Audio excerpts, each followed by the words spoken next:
Hey, and welcome to another episode of Transformed and Renewed. And this is where you can get the information when it comes to health and wellness. And I'm so excited because we have an amazing topic next week, and that is going to be revealed closer to next week. But I want you to know that I'm so excited about it. But sticking on track, we are going to talk about today. And today's topic, we're going to be discussing is drinking water beneficial? And before I begin, if this is your first time checking us out, make sure you hit that like and subscribe button. Okay. If you put it off for later, you probably will forget. You could remember, but because you know it now, make sure you do it right now and you'll actually stay up to date with the latest information. Okay. And also make sure you just drop a comment anytime throughout watching this segment. That way, if you get a thought, something comes to mind, you can put it right there in the comment. You don't have to try to use too much brain power to think about what you wanted to ask. So let's dive into it. Is drinking water really beneficial? Many of us, we've likely may heard different perspectives and even just comments about you should drink more water. Water is good for you. And so, one of the things that I do want to get into is really understanding why is water so beneficial. And one of the main reasons is because water has pretty much been around since the beginning of time. Okay. Since the earth was created, God created the heavens and the earth, and water was present. Okay. So, whatever you believe, realize that water was here. Okay. And one of the things about water, why we may look at it as being so beneficial, is because of the properties. Number one, just thinking about how pure it is, and it doesn't have a odor to it. At least if it's clear water. Now, water that has been polluted, obviously it will. Okay, and you don't really want to drink that. Most people probably do not want to bathe with it. But when you think about water, just in its purest form, hasn't been adulterated, hasn't been contaminated or polluted. This is the type of water, again, that is going to be pure in its essence. The color is transparent. And so, here, what I have here is a canister. It's full of water. So, you're not able to see exactly what's inside of it. But obviously, you've seen water and you see how clear it is. Again, if it is unpolluted. Okay. And so, we'll just kind of dive into just some of the facts about water. And one of the things that I will say is yes, water is beneficial. Obviously, you will have pros and cons. Cons typically consist of, again, water that has been polluted, may have some contaminants added to it. And so I would say on that part could be a con as well as too much water can also have some health implications, which we will talk about. But let's dive into just some information that I wanted to share with you. And so, just kind of off the bat, again, like I said, when it comes to water consumption, water is clear, it's pure, and it's also a calorie free beverage. So, when you think about different beverages, sugar, rich beverages, even calorie or zero calorie beverages, they usually have something added to them. Even if, again, they're zero calories, they have a substance added to them that is not clear or transparent, and it does or can have an impact on the body. And when we think about water, again, it's clear, it's odorless, calorie free, which means that you can drink water accommodated by your meal. And get this, according to a study with Science Daily, and actually, let me pull this information up because I want you to see this. So, this was a study done almost getting close to 10 years ago, but at least it was a study done, and I want to say it was a little under 20,000 US adults. So, it's fairly decent size. But one of the things about it was they found that at least if you were to increase water consumption by at least 1%, it showed a reduction in the overall calorie intake that adults had for any type of meal. So let me let's see. So yeah, this was studied by Science Daily. You can pretty much pull this topic or this subject line, put it into your browser, and it'll pull up this exact study. It's available, nothing private. But again, one of the things that they found after surveying about 18,000 US adults was that when you increase your water consumption by at least 1%, this resulted in a reduction of calorie intake. Okay, which could include saturated fat, cholesterol, sodium, sugar. You get the picture. Okay. So, again, even this study shows that, and this wasn't less than 100, this was actually about 20,000. And I would say that, that's pretty consistent when you think about different personalities, age groups, especially if they had a diverse age. You can go throughout this study and they pretty much tell you kind of more of the details about this study. But I would just recommend just taking a look at this because, again, this is the information, the science that is done, the surveys, and the research that is done to present information like this. So that way you can say, you know what? Okay, I don't have any excuses why I shouldn't be increasing my water consumption. Okay. So again, that is one piece of information, calorie free beverage. But when you think about looking, so you watch me right now, but how are you doing that? It's because you have some form of hydration, which goes back to water. And so, again, water can support many different organs and it is foundational. In fact, the human body is composed, I want to say 60 to 70% of water, which is a lot. So you think about the blood that flows through your body, the food that you consume. How do you really get nutrients from one part of the body, organ to organ? How do you really get the nutrients? Do you tell yourself, like, hey, pancreas, deliver this to this other organ? Do you say, hey, once this is digested in my esophagus, it's going to go from my gut to my ear or to my again pancreas, or even like how do I know like what goes to and from my liver to my heart to my brain? How do you really know this? And again, if you were to ask most people, they would probably tell you, I really don't have a clue. With once I put food in my mouth and digest it, I don't know what goes on. And one of the reasons why you may not is because, again, you may not realize how water has had such an impact. Because think about it. Once you drink the water and you eat a food item, let's just use pineapples, one of my favorite fruits.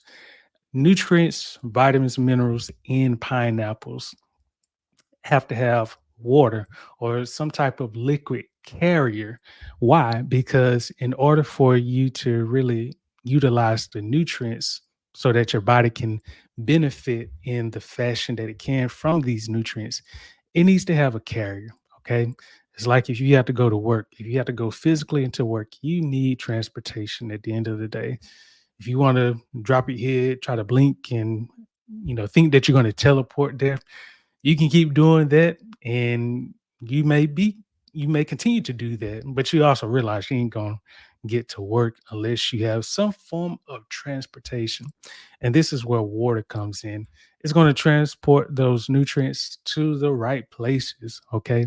So that way you do not have a vitamin deficiency, or you don't have a skin deficiency if you need, vitamin A or beta carotene, or vitamin C, which can help with supporting your immune system.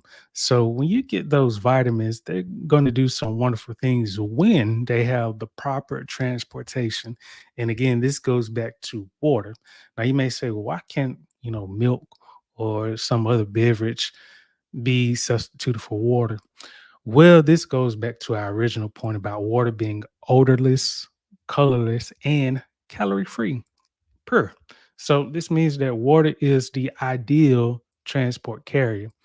Again, let's go back to transportation, specifically when we think about vehicles, cars. Would you want to use a car that is already weighed down, has a lot of mileage on it and you're trying to go a long distance? Or do you want to use a car that is fresh, is ready to go? Oil change is on point. The gas clean, okay? Tires, you don't have to worry about pumping the tires up. They are already filled to the appropriate PSI. And so when you have all of those factors in play, okay, you don't really have to do too much maintenance on this end or that end, or just think about, okay, is this going to be delivered? Or, if I drink this, is it going to break down these vitamins and nutrients before they even do what they are to do? And you don't want to have to deal with that, which is why, again, getting enough of water, at least in its purest form, is going to help with getting your body the nutrients that you need so that you can be in good health. Okay. So that is another aspect about it. One of the things I will say, uh, again, when it comes to water being able to supply the body is that, when you think about even moving your body, how, you can bend your hands or how you can make a fist, how you write, that all requires water, movement, lubrication, joints, water. Water, excuse me, H2O. Okay. And so, again, lubrication, when you think about just moving, walking, exercising, even twisting, moving your body, it requires some form of hydration because I can tell you if you are dehydrated, you're going to start to feel a lot of pain. That pain is not going to feel good, okay? And that is a sign that, hey, when you start to feel, a lot of just joint problems, and you also realize like I haven't been drinking enough water, as well as when your skin starts to wrinkle up, and you may say, well, it's just age. Not necessarily. It could also be if you're not getting enough water intake, your skin is just going to look a lot paler, or it could just seem like it is lacking, enough of the nutrients. So you could be eating food, but that food may not contain a lot of water that's going to help your body to, just get the nutrients that it needs from that transport. So again, this is again how you can have maintain healthy skin, even hair function, again, with water transporting the vitamins and nutrients from, source A to, source G, because it can go through different points before it actually gets there. But at least you know that if you get proper water intake, it's going to get there. So let me, okay. So another aspect about water, and this was one I want to say I learned probably a couple of years ago. And I want you to bear with me. So when you think about, going to the bathroom, let's say you have to have a bowel movement, I'll just put it that way. Or you may, you know, urinate. Okay. You may not realize, okay, well, why is, my urine, dark colored? Why is it light colored?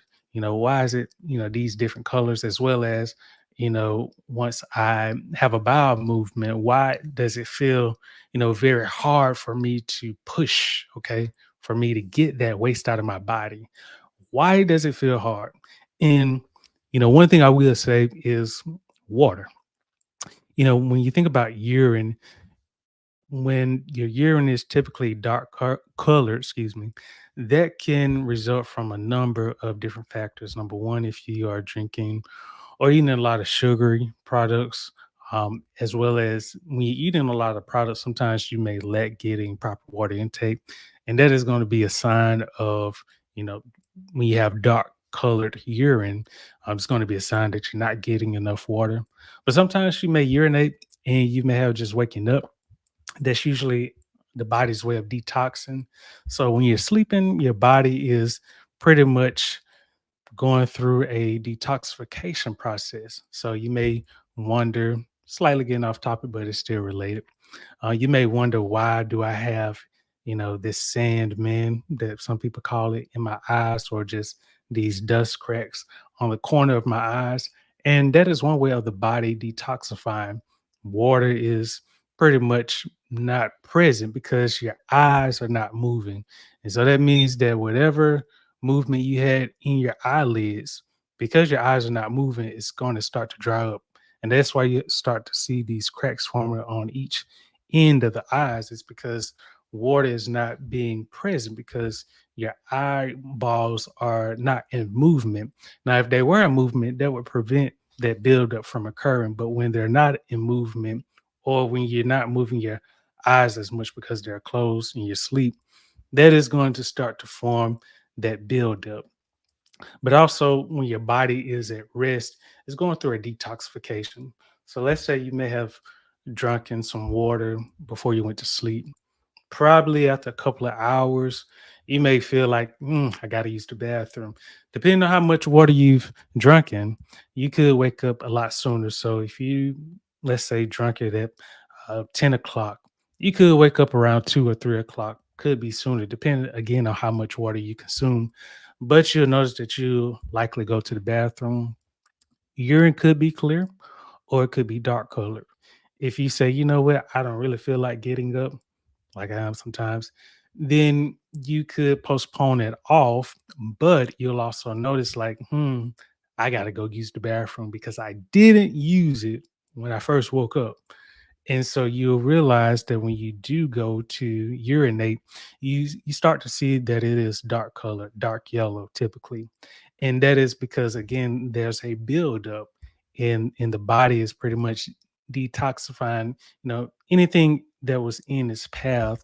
If you drunk water, it's pretty much helping to get rid of whatever was in your body out. Now, it's not completely ridding of everything in your body, but it at least is ridding of, what was in your body. So whatever you drunk before you went to sleep, it likely is going to get rid of that. But again, because we are composed of at least 60 to 7% of water, your body's not going to completely just eliminate all of the water. Otherwise, we would be in trouble.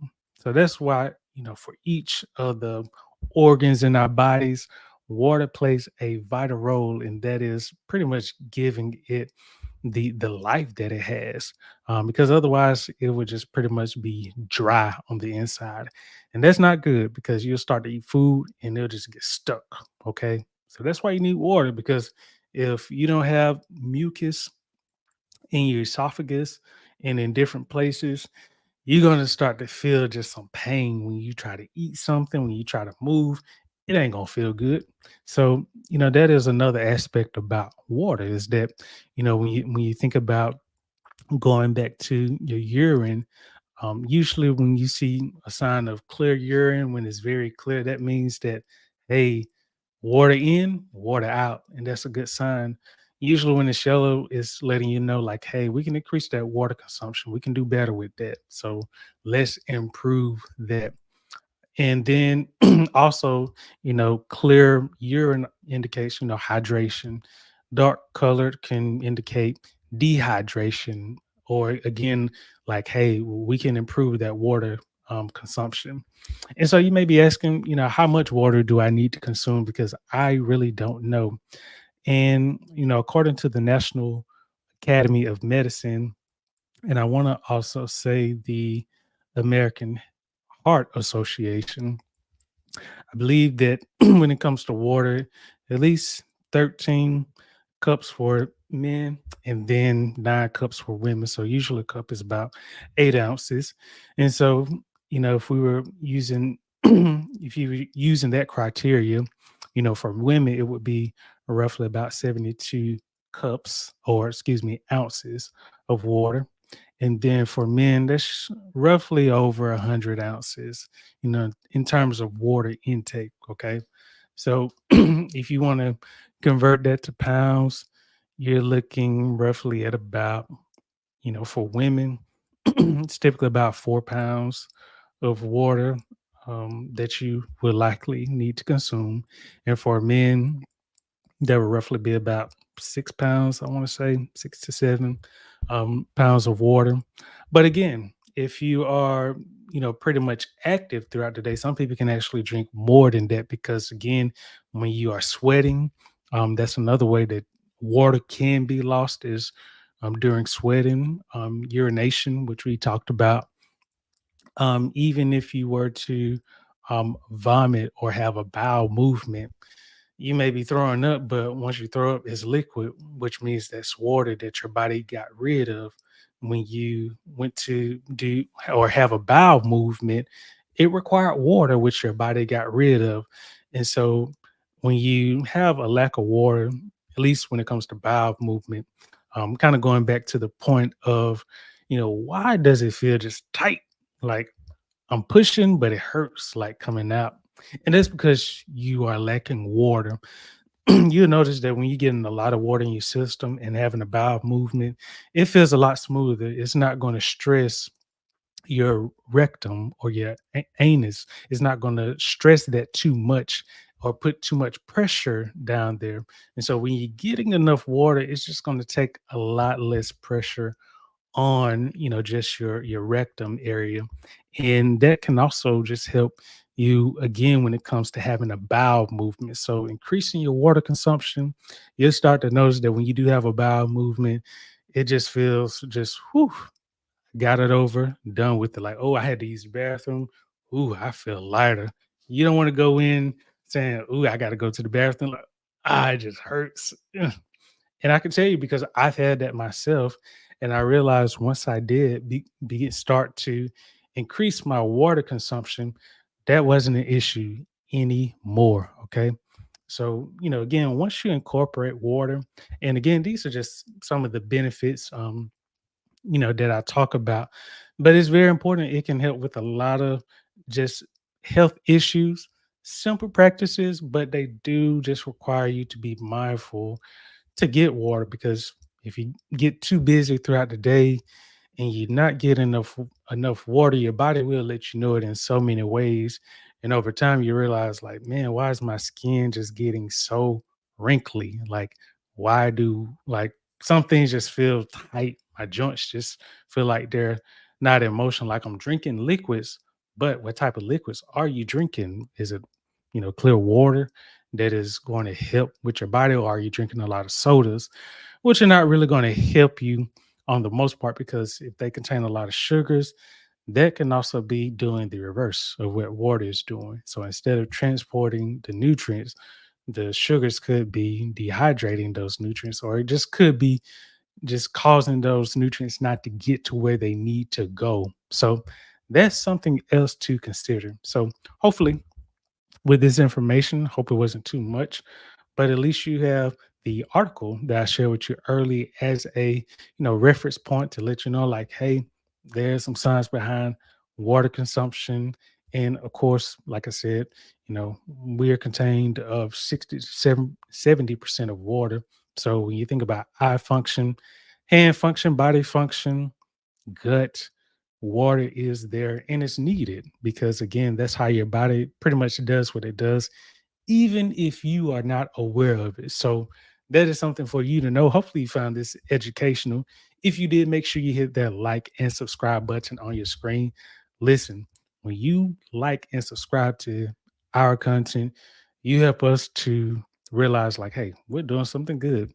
Regardless, we still feel like we're doing something great, but your support helps us to know, hey, what are some of those areas that would like to learn more about or you're curious about, which is getting some deeper information on. So once you do like, subscribe, okay, even drop a comment, you help us with understanding how we can better improve the content that we provide for you. So make sure you do that. Don't forget to do that. Make sure you do that right now. Like and subscribe, and feel free to share this information with whomever you feel. Listen, like I said earlier, we have a great topic for next week and some news. And I'm excited because we've been working hard. I've been telling y'all about some updates, and I want you to know that we are at that point. So I want you to come back next week. Looking forward to this news and topic that I'm excited about. And I want you to know, listen, this is going to be a highlight, so you do not want to miss. Listen, if you say, you know what, I'm not dropping a comment, this is going to be one episode that you really want to drop a comment on because trust me, you do not want to miss this. Okay. If you can, attend while we're live, make sure you do that because again, if you miss out, I can't do too much about it. I can't do too much about it. So make sure you are there, okay? And until next time, I would talk with you later.